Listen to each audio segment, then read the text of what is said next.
So what are you hearing from the White House at this stage? Well, they are watching very closely, as we are, to see whether, in fact, missiles have been fired from Iran toward Israel this morning or not. As we sort through that information to try to determine what exactly happened, that really hits home the point, Becky, of just how critical a moment we are in right now and how critical the coming hours are ahead to see if the ceasefire can, in fact, hold. It is so critical that President Trump has taken it upon himself to appeal to both sides to hold up their end of the deal. A short time ago, the president posting this on his Truth Social social media platform, quote, "The ceasefire is now in effect. Please do not violate it." Signed, Donald J. Trump, President of the United States. I've kind of a slight issue with the ceasefire, though. The ceasefire was, for the most part, like a time release ceasefire. They've agreed to a ceasefire, and then they proceeded to consistently kind of lob missiles at each other's country after. Basically, what Trump did was, he said, you can have this amount of time to finish whatever missions you were basically going on, but after that, it's done. Okay? But the problem is that none of this really matters to either of these places because neither of them really truthfully care what we say in the first place. They just like using our military for whatever desire they may have, let's say. Right. You want to know what I have a problem with? Oh, go ahead. Like official government announcements on social media signed by government officials. I have a problem with that. It's weird to me. I can see how that could be a thing. I just like the fact that he signed it. It's like, well, we know who you are. But right. Thank you. I don't know. That's weird to me. But yeah, I don't know. Some of this feels like not my monkey, not my show. Right. Okay. But okay. I'm just the girl. Full time. Just the girl. You can have an opinion, obviously. Just the girl. All right. Yeah, that's where I stand so far with this. All right. This comes as we're getting a battle over the messaging over the ceasefire, specifically messaging as to who is going to get the final credit for brokering this ceasefire deal if it in fact holds. President Trump on Monday evening late posted this on social media claiming that Israel and Iran came to him first asking him to broker a deal. This is what he said, quote, "Israel and Iran came to me almost simultaneously and said peace. I knew the time was now. The world and the Middle East are the real winners. Both nations will see tremendous love, peace, and prosperity in their futures." That is the message from Washington. There is a very different message from Tehran this morning from Iranian state media and a news anchor there who said, quote, "In a begging-like manner of urging, Trump requested the initiation of a ceasefire in the imposed Zionist enemy war against our country." So Tehran claiming that Trump begged them for a ceasefire. Listen, here's a problem with the statement here. The Supreme Leader, specifically the Ayatollah, he do not believe nothing that he says. Okay. Like never, under any circumstance, everything is always literally nonsense. Okay. So, for example, pretty recently, Iran decided to basically launch missiles at our base in Doha, in Qatar. Right.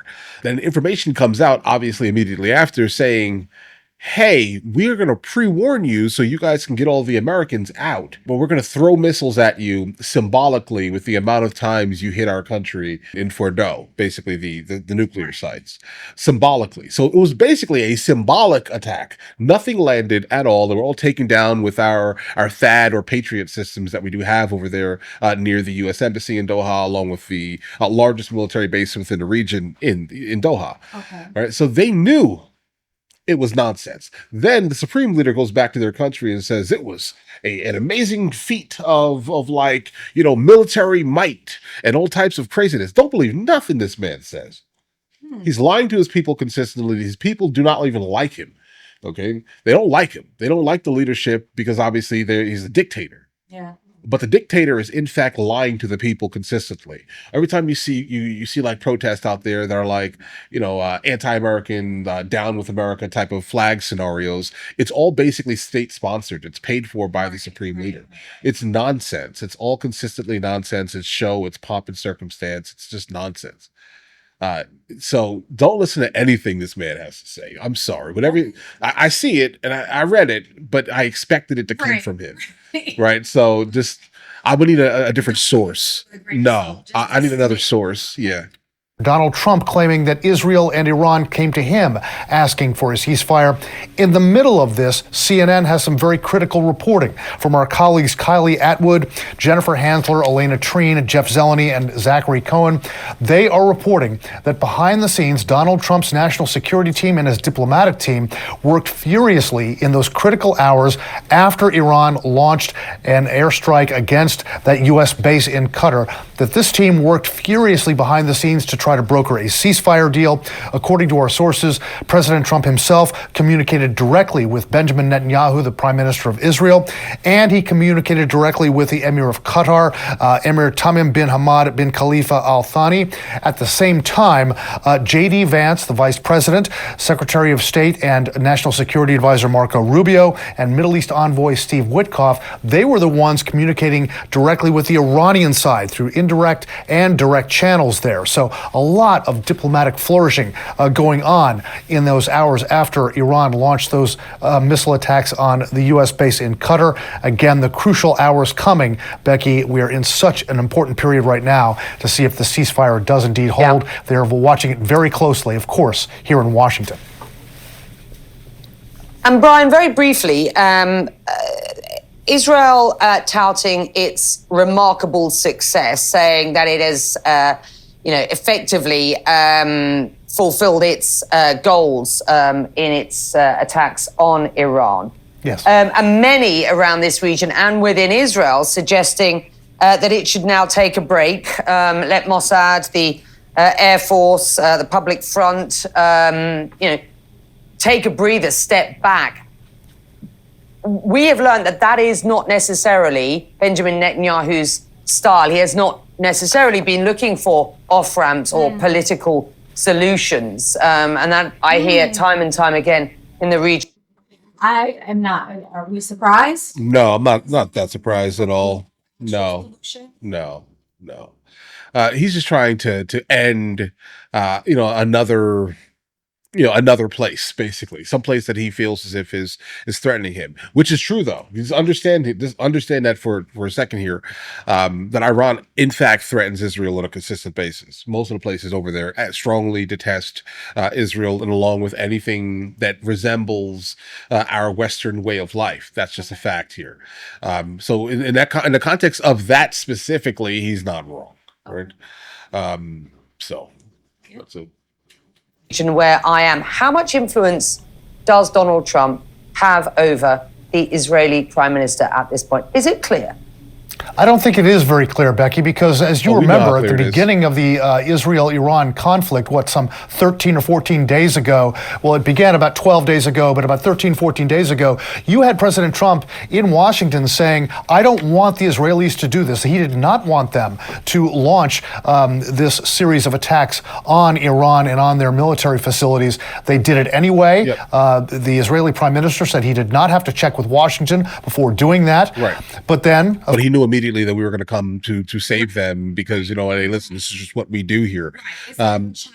Touching an iron after you tell them over and over not to do it, and then they immediately turn around and look to be consoled. Yeah, I mean, you preemptively struck the country. We're going to be here. Exactly. Don't worry, we got your back. There's only so long that should be able to last for, guys. I mean, it's getting a little crazy. You kind of brought us into something, that we really had no place in being.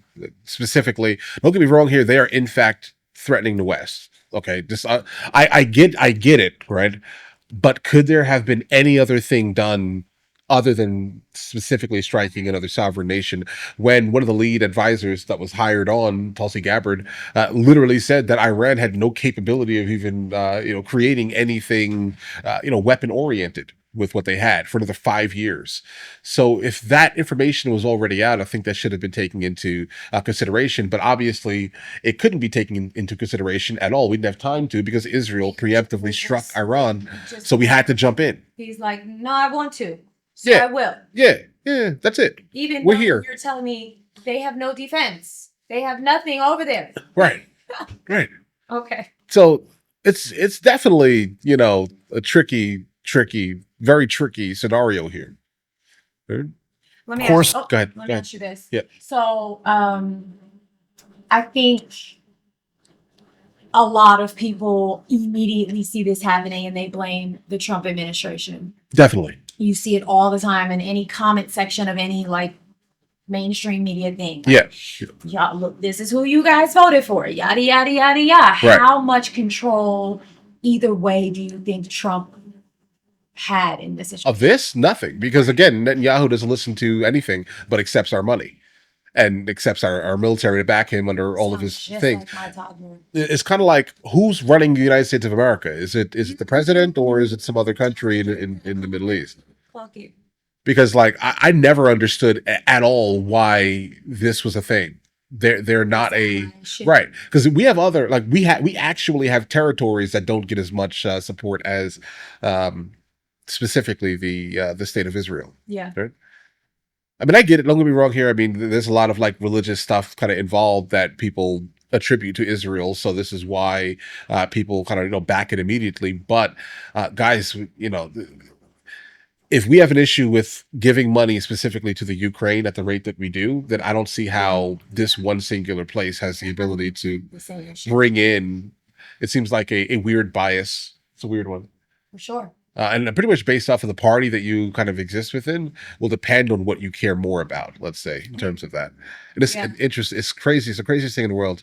Like, I understand they're an ally, and we kind of have to back them. But if they keep preemptively involving us in things, like they keep preemptively doing things that then we have to then come in, then I think we need to start adjusting for the fact that they are a rogue state. They are rogue they are literally, it's insubordinate. Yeah.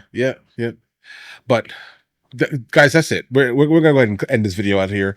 There's a lot going on here geopolitically.